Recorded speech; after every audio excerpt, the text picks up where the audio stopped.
Well, I hope you've seen the light at the end of the tunnel. The semester is coming to a close soon. If you look at the course schedule, you'll notice that exam 4 is listed on 2 different days. One possibility is if we continue at the rate we're going, that we would finish and do exam 4 the Friday before Thanksgiving holiday. But if we want to slip a day, that's no problem with me. We can slip 2 days, that's no problem with me. But it would mean that the exam would come after the holiday. Now, after the holiday is the last week of school, last week of classes. And traditionally, there's a ton of stuff coming in together for many students, projects, reports, presentations, and things like that. So I like to finish up a little bit early if we can, but it's flexible. Okay? We don't need to make a decision today, but you need to be aware when you look at that, that it could be either that Friday or that Monday. We'll make a decision as we get a little bit closer. All right? Any questions about that? The other thing that you need to be aware of is that the design project for this semester, which is 10% of the grade, has been posted. It's been on Canvas for a while. And so you can take a look at it. You can be working on these things, working on the questions even now. You don't have to wait until the end of the semester. I would encourage you to go ahead and do it now, so there's just less pressure on you. The problem is a very traditional control system problem. And what we do is we're trying to control the position of a ball on a beam, and by tilting the beam up and down. So you have to go through just about every concept that we have looked at in this class, and I found over the years that for a lot of students this helps glue things together for the semester. And so you'll try to design some sort of compensator which will stabilize the system so the ball doesn't roll off and basically allow you to put the ball anywhere you want. As I said, this is a classical problem. A lot of students will do this for their senior design or master's degrees, and there's a couple of YouTube videos you might want to take a look at just to get an idea of what's going on. The problem, I recommend you do as much as you can using computer tools. That means MATLAB. We will take a little bit of time we'll be back in the lab, in the computer lab, at least once before the end of the semester. I'd like to maybe take a day, one morning before Thanksgiving to kind of show you some tools that will be useful. We've been looking at some tools, but there are also some graphical user interface tools that really make life a lot simpler. So we'll do that before Thanksgiving break. I'll pick a day and we'll do that in the morning. We'll probably do that after we've looked at a little bit about root locus design. So anyway, this is due Friday, December 6th, which is the last day of class, I believe. That's after Thanksgiving. All right, our topic today are the root locus equations, and there's just 2 of them, 2 equations, and these equations are really the foundation for all these graphical tools that we've been looking at for how to sketch the root locus. All those root locus rules came from a couple equations that had to be satisfied, and those same equations will be used over and over again in our design techniques. So there's basically 2 equations that we're going to take a look at. I'm going to derive them today, and then we'll go through some examples of applying them. We won't apply them in design. We'll just convince ourselves that they really do work. So let me review again, first of all, what is the root locus problem.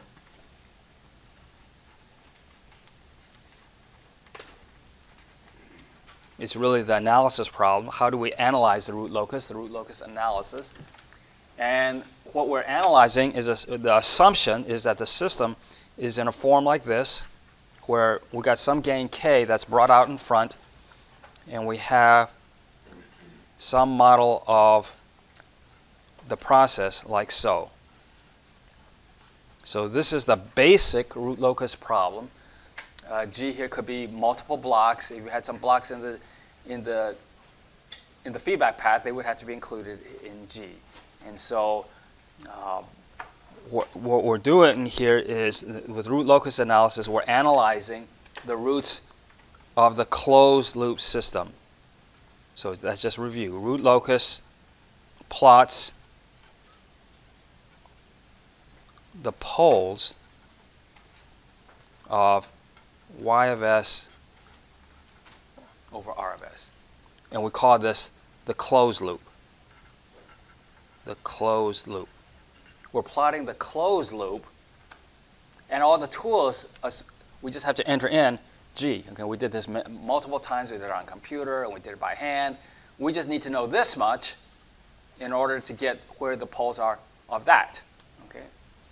So today we're going to back up the train a little bit and take a look at what the math that gave rise to all this. So let's take a look at y of s over r of s. And this turns out to be the forward gain, which is k times g of s, divided by 1 minus the loop gain. And the loop gain is k times g with a minus sign. So this takes out that, and then we have k g of s. So we're plotting the poles of this system, so we have to take a look at this equation. This is the characteristic.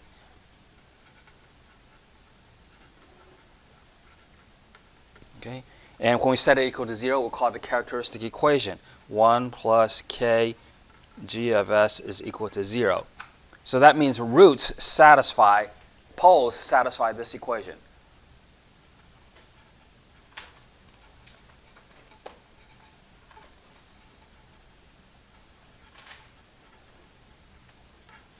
Okay? Poles satisfy this equation. And so I'll introduce an example right now, and we'll do this.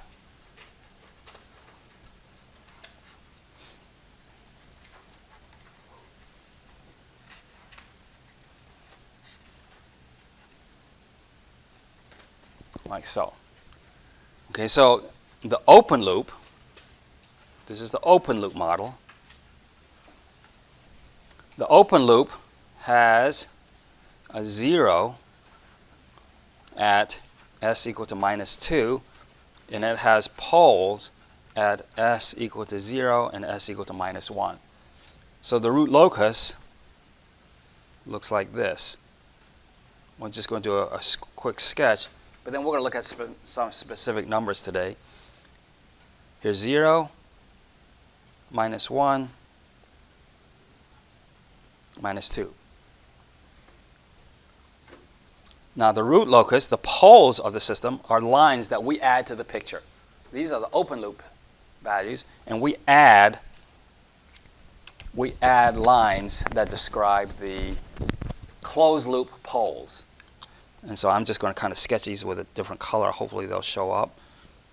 So we'll sketch this like so. And I'm going to draw a circle kind of about this. My circle is more egg-shaped, but it turns out to be a circle. That's not important for you to know, but you just need to know that it does something like this. So the root locus starts at the x's and the end on the o's, so that means as k increases, one goes this way, one goes this way. For some intermediate values, they're like this. Okay, so this is the root locus. Every point on the root locus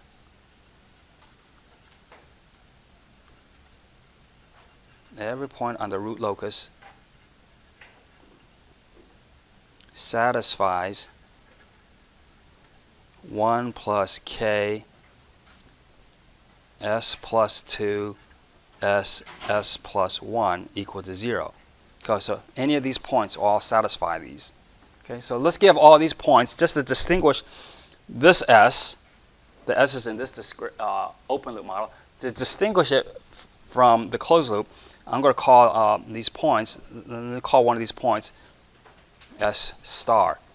Every point on the root locus, let's call it S star, satisfies this equation. In other words, if I stick it in here, if I stick in S star, the result is going to be equal to 0. Okay. The open loop poles are S equal to 0, S equal to minus 1, and the open loop 0 is S equal to minus 2. So the poles are here, and the 0 is here for the open loop. But for the closed loop, all these points, these could be closed loop poles as we adjust k. Remember, this curve, this set of points occurs as k goes to infinity. So starting here at k equal to 0, they move along these points. Now the equation that they satisfy is that root locus equation, the characteristic equation. Okay. Now, in general, S is going to be a complex number. So in general, this thing could be a complex number. But if it's equal to 0, then there's a couple of equations that can come out of this thing. So let's take a look at this thing. Think about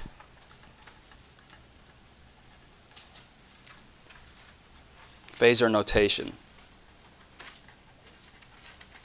Okay.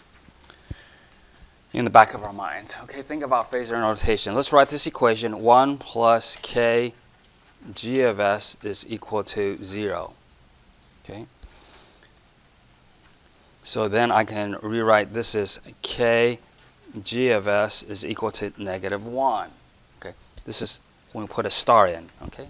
When we put a closed loop pole in, we get this is true. This is satisfied, and so we get this. Now think about phasor notation.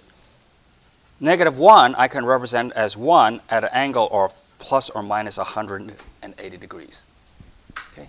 You plug in -1 plus j0 into our calculator, -1 plus j0, using complex notation. This is one way to think about it. It's a magnitude of 1 in the direction of 180 degrees. Now, k is a real number. K is a real number. It's just a plain number. So this thing should be represented as k at an angle of 0 degrees. Okay, this is the magnitude of k at an angle of 0 degrees. Okay, it's just a real number. It's real and it's positive. Now, g in general, if I take a look at this thing, for example, you plug in complex numbers, you're going to get a complex result. So that means g could be represented by its magnitude of g, and it has a certain angle of g.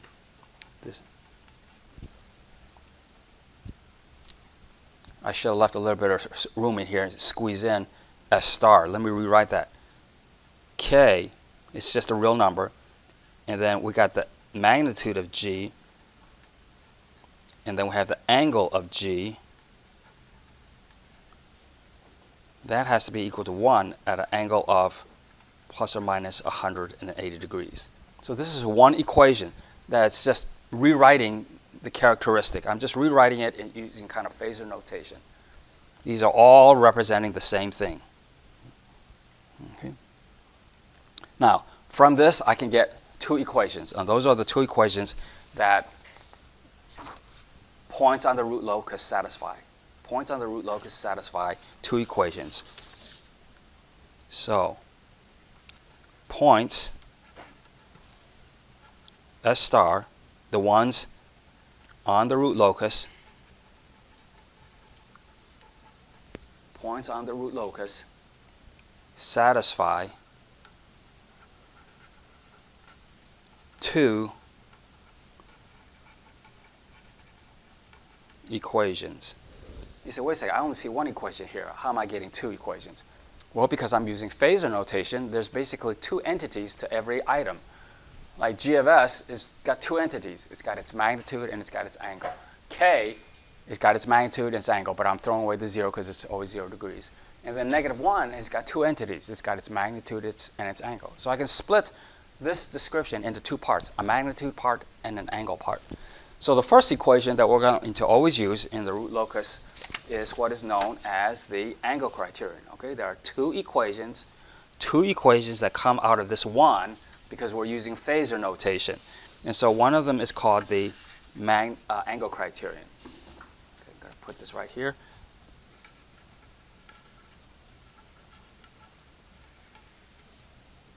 Okay. And the angle criterion says that a point S star is on the root locus,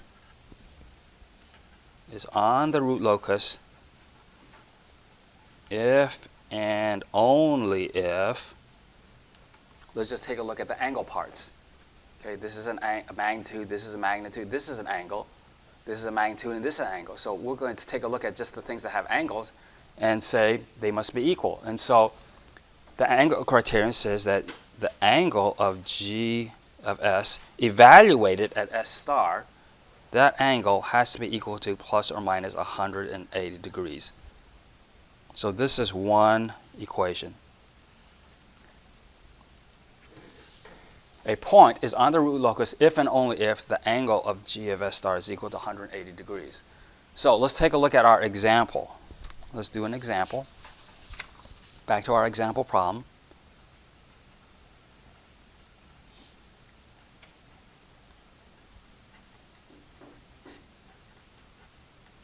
I'm just going to redraw the diagram again.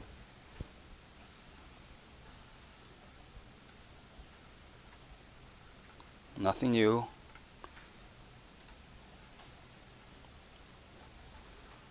Okay, and I said this thing looked like a circle. I'm going to try to draw a better circle now. Maybe something that looks like. It's kind of circular shaped.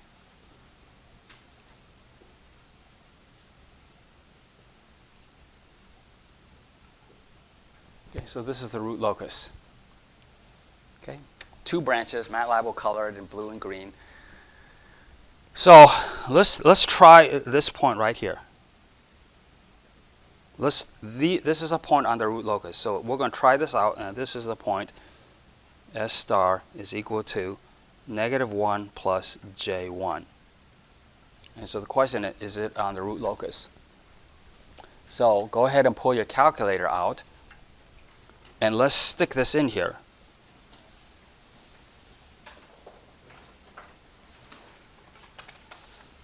Evaluate the angle. Put your calculator in complex mode. Evaluate the angle of S star plus 2 over S star plus 1.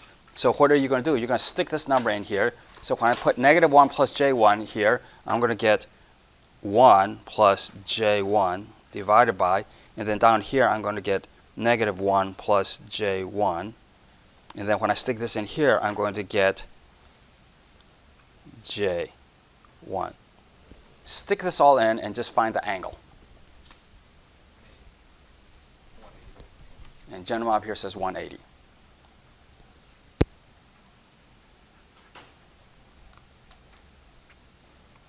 Okay, it should be equal to 180.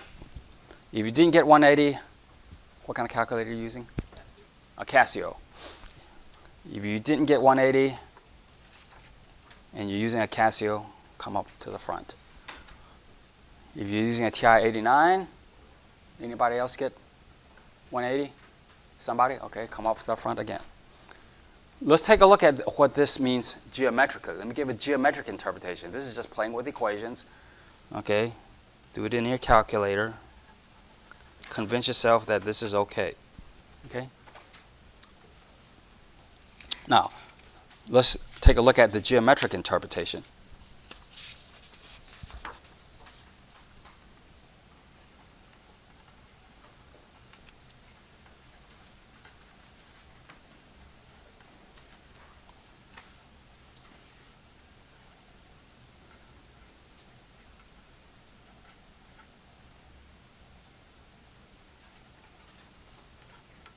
Okay.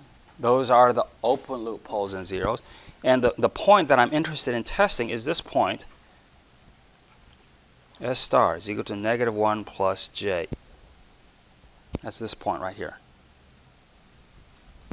I want to test that. Okay. So I said when you plug it in, when we plug it into S star right here, here's plug S star into the function, we have S star plus 2. S star plus 2 means I'm evaluating this point. I'm evaluating this point with respect to this point. Okay. And you see the vector is 1 plus J1. 1 plus J1. So that means you come here to the S plus 2 term, the 0, and 1 plus J1 is this ray. It's this ray. And we have this here as an angle. let's give this angle a name. It's measured, everything's measured with respect to the horizontal axis. We'll give this a name, call it theta 1. Now, our function was s plus 2 over s plus 1. When we evaluate this point, s star, at this term, we're going to be evaluating geometrically here. And we stick that in here, s star, stick this number in here, and we get the ray negative, this should be a negative, I'm sorry, that's a negative. Negative 1 plus j. It's a negative 1 plus j. So I'm evaluating at the origin, I go negative 1 plus j. That's this ray right here. That's negative 1 plus j. Let's give this an angle name, let's call it theta 2. And again, our model, our open loop model is this model, s plus 2 over s plus 1. I'm going to evaluate s star, which is negative 1 plus j, at this term. When I stick a negative 1 plus j right here, I get plus j. So I'm evaluating this point at 1 over s plus 1, which is this term. And so I get the ray plus j, that's this ray. And then so I have this angle. Okay. So what we're doing is we're doing the angle of g of s star. We're evaluating that. That's going to be the angle of s star plus 2 divided by s star plus 1. This is the equation. Now, how do we evaluate the angle of a bunch of complex numbers? Okay. This is the angle of s star plus 2 minus the angle of s star, because this is on the bottom, minus the angle of s star plus 1. Okay. In other words, this is equal to theta 1 minus theta 2 plus theta 3. And that should be equal to 180 degrees. That's the geometric interpretation. This is the angles to open loop zeros. This are the angles to the open loop poles.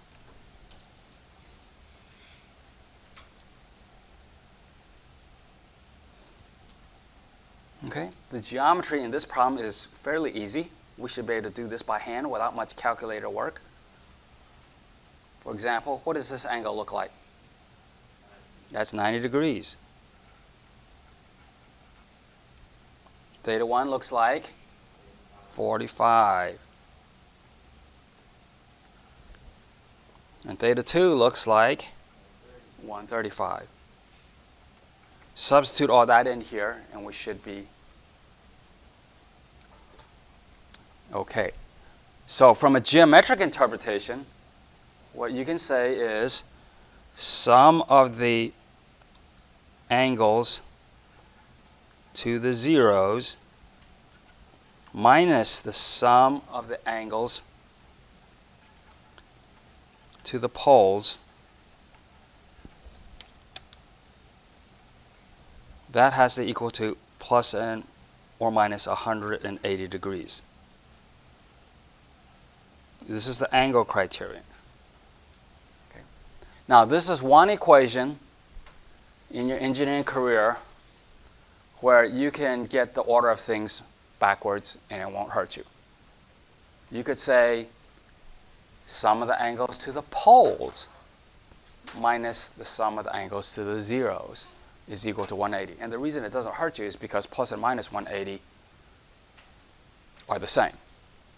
Sometimes when we do design, there's going to be an unknown angle in here. In our example, all the angles are known. But when we do design, we're going to be adding things to the picture. We'll be adding poles and zeros. We don't know where they are. They're just conceptually out there, and so there'll be an angle that's unknown. Will the angle be in this group or in this group? Well, that kind of depends on our design. So sometimes it's nice to put the unknown here and put all the unknowns over here so that when you put it to the other side, it's easy to solve. So depending on whether the unknown is a 0 or a pole, it'd be nice to kind of sometimes reverse these two terms. But it won't hurt anything because it's plus or minus 180. Now, where we mess up is when we get signs inside the parentheses mixed up. Okay? So this was the geometric interpretation of the angle criterion. All right, so this is some of the angles of the open loop have to be equal to 180 when you evaluate it at a point on the root locus. So let's back up again. This is our closed loop characteristic equation. We put it in phasor notation. We say phasor notation, this is what it says, and we're claiming that there are two equations that come out of this. One of them was the angle criterion, and we've done some examples. Okay, the other equation is the magnitude criterion.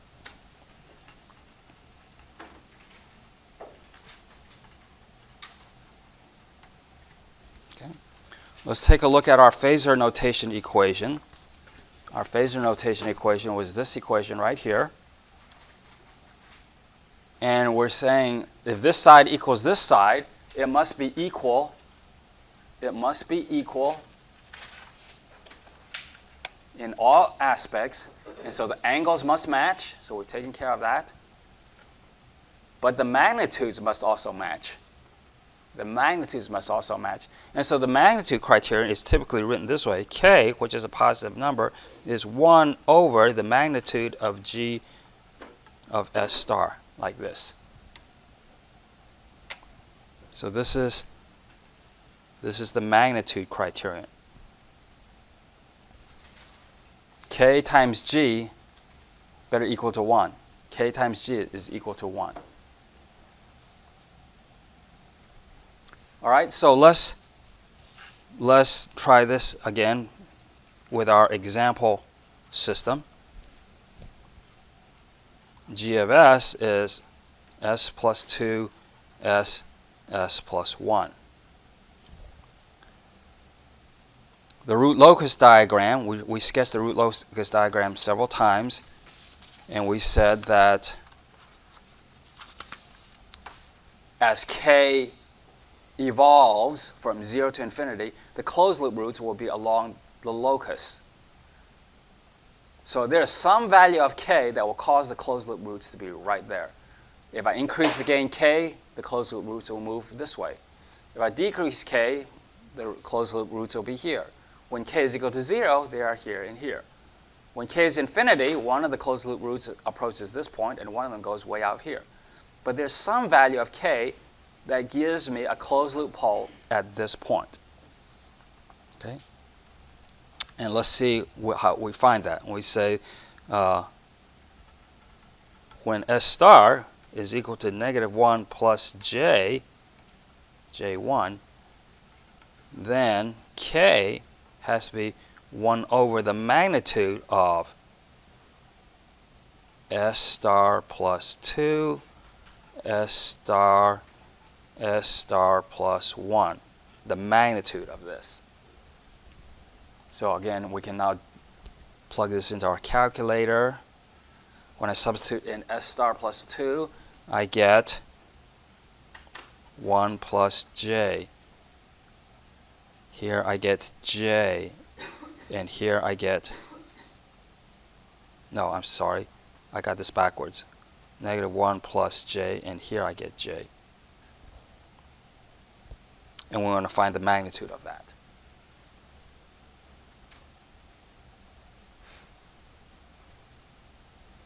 Okay, so again, take your calculator, plug it in using phasor notation, and tell me what you get for K. You got what? 1? Is it exactly 1?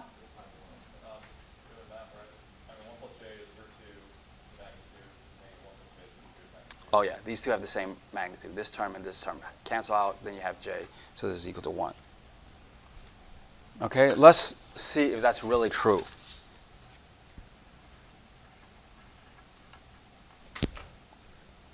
So the claim is when k is equal to 1,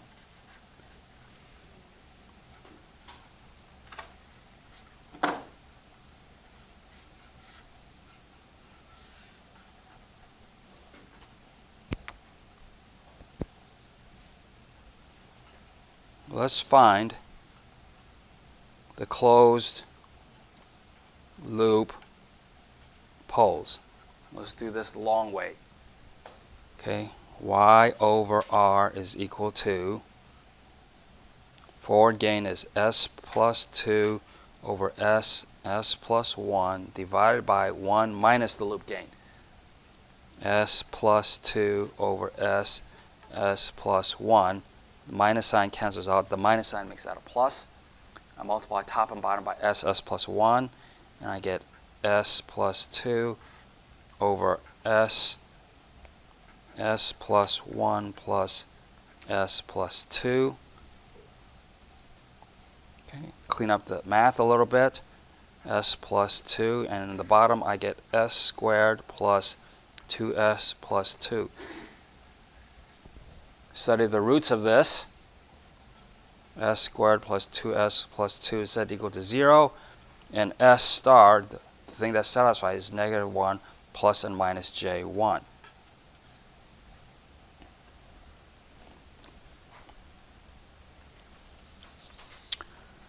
Okay, let's give a geometric interpretation for the magnitude criterion. The geometric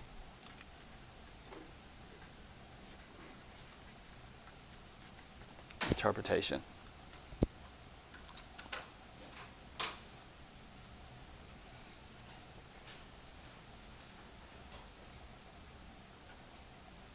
I'm going to not draw the bottom part because the bottom is just symmetrical, so I'm kind of just focusing on the upper part of the picture. That's why the line is way down here.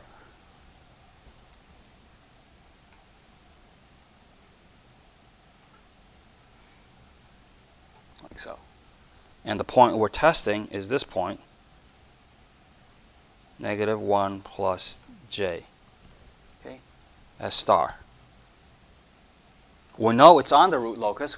We already proved that with the angle criterion. We always do the angle criterion first. The angle criterion proved that S star is on the root locus. What is k? Okay. Well, when we evaluate S star into our functions, our example function right here, let's back up a little bit. We stuck this into these terms. So let's stick this into the 0 S star plus 2.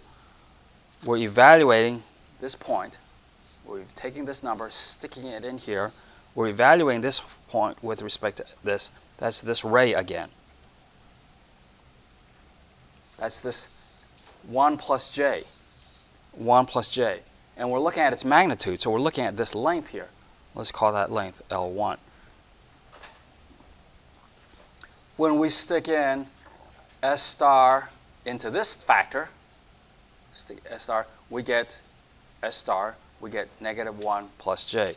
So we're evaluating this point with respect to the pole at the origin. So we get this ray. And we're looking at this length, L2. See, that's the negative 1 plus j, negative 1 plus j. We're looking at its length.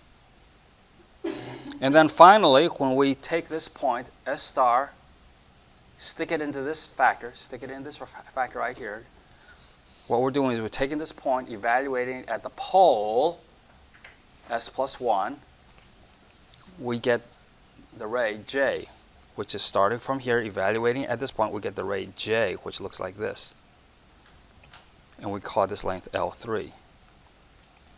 And so k is going to be 1 over, this is the length of the zeros, it's L1 divided by the length of the poles, divided by L2, divided by L3. Okay? Yes, this should be an L1. Thank you. L1.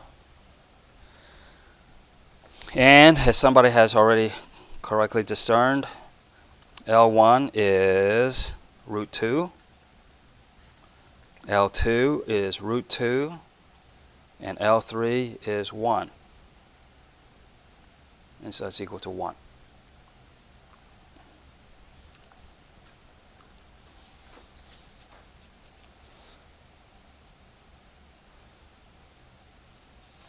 Okay, let's do a real quick example. Another, just a very small variation on a theme. Such a small variation, I'm just going to call example B. It's the same thing as what we had before.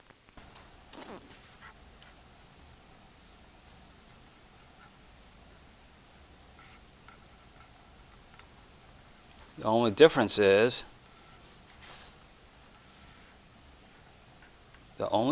is I put a 4 here in the plant.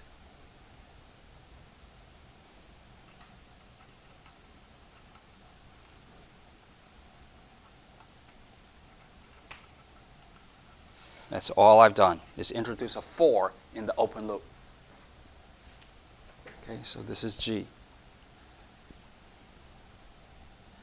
Okay. So the claim is this, and S star is equal to -1 plus J is on the root locus.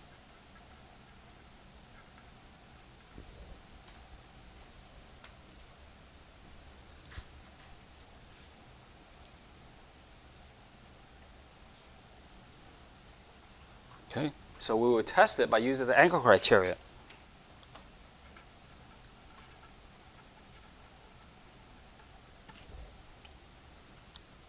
Angle criterion says the angle of G evaluated at S star has to be equal to plus or minus 180 degrees. So let's take S star, G, and evaluate at S star. So I got 4 at an angle of, well, 4, and then this is evaluating this, I get 1 plus J, and then I put in S star into this term, I get -1 plus J, and then I stick this into this, and I get J. And the question is that equal to plus or minus 180 degrees? So what can we say about the effect of adding a gain 4? It doesn't affect it. Do you remember another place where we said if I adjust the gain, it doesn't affect the phase? Bode plots, remember? If I adjust the gain, yes, the gain plot goes up and down, but the phase doesn't change. And so I'm not changing the phase. And so the conclusion here is, if I introduce 4 in the open loop, it has no impact on angle criterion. No impact on the angle criterion. So we better get, well, I plug in all these angles. This is 45, 135, and 90. Add and subtract them correct way, it better add up to 180 degrees. But let's take a look now at the magnitude criterion.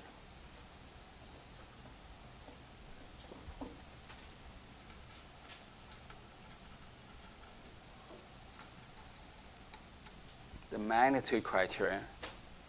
K is equal to 1 over the magnitude of G of S star.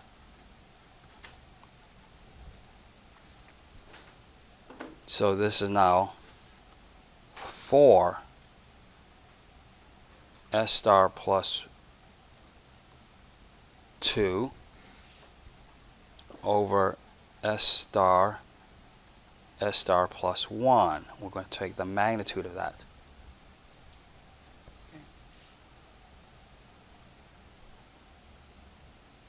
And again, I'm going to sketch over here the little diagram, the geometry.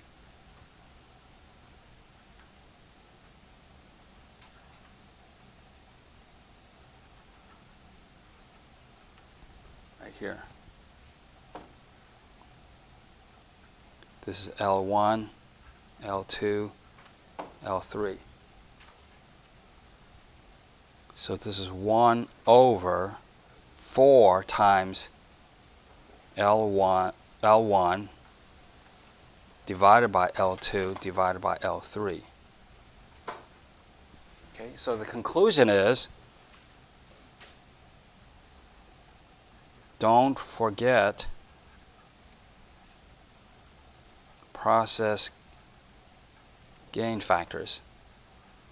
Okay, this happens a lot on tests. People will draw this and they'll say, oh yeah, this length, and this length, but they'll forget that the process had a gain. So the answer to this problem should be k is equal to 1/4. The other thing that is very commonly done is we forget the equation says it's 1 over. So a lot of times we'll just plug this into our calculator and then we'll say the answer is 4, but we'll forget to do 1 over 4. Okay? So let me close with this. Common errors. Common errors.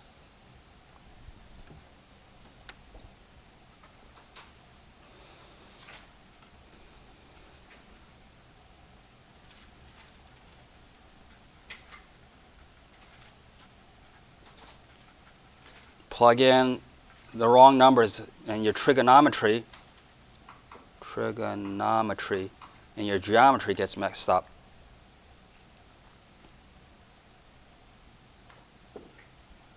Pole versus zero angles, plus and minus. Okay. Remember, zero angles and pole angles, they have opposite signs also with respect to each other. And s plus 2 is a 0, has one angle. S plus 2 as a pole, when you evaluate it, as a different angle when you do the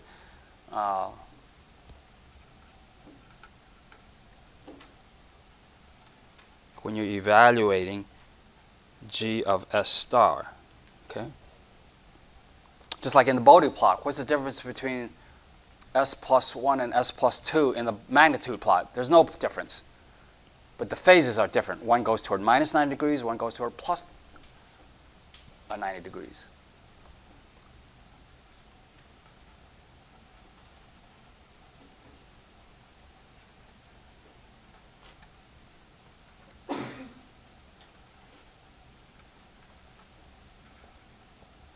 As I said, when you do the magnitude criterion, a common error is the forgetting the process gain factor. So as an example, 4s plus 2 over s plus 1. This number, we'll forget that sometimes, and we leave it out of our calculation. And the fourth common error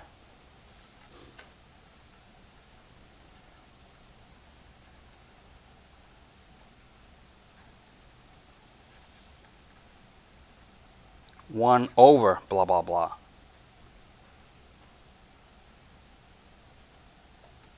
You got to invert the result. You got to calculate this, and you got to do 1 over that. Okay, so these are common errors I've seen over the last